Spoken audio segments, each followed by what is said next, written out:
बापा जाइतिला हाट को देसी पोहणा देखंतु आनिचंती देसी पोहणा ताको सोरिष बाटण देकी रोषेई करिबा गरम हे जाय एबे माछ को फ्राई करिबा गरम तेल रे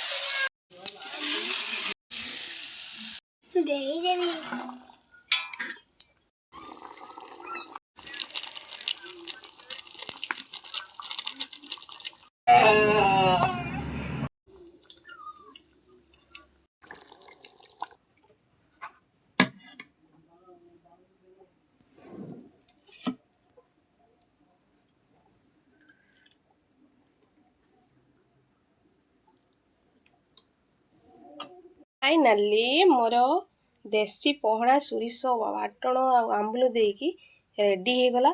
एबे भूक हलानी आ वेट करी हबनी आ मु टेस्ट करी कहूची केमिति लागुची। बहुत गरम जस्ट माने तरकारी हैला वाओ देसी पोहणा तो झोल बहुत टेस्टी लगुची। तो माछ भी ताले भावतु केते न टेस्टी हेतु तो आपण भी समस्त एई भली घर देसी पोहणा आणतु एई भली सोरिष बाटण आंबुल देकी थोड़े ट्राए करंतु निश्चय बहुत भलो लागिबो आपण समस्त को। आपण भी जानतु लंच करिवे आमी भी जाउछु लंच करिमु भोक लागिलानी त रही हबनी बाय।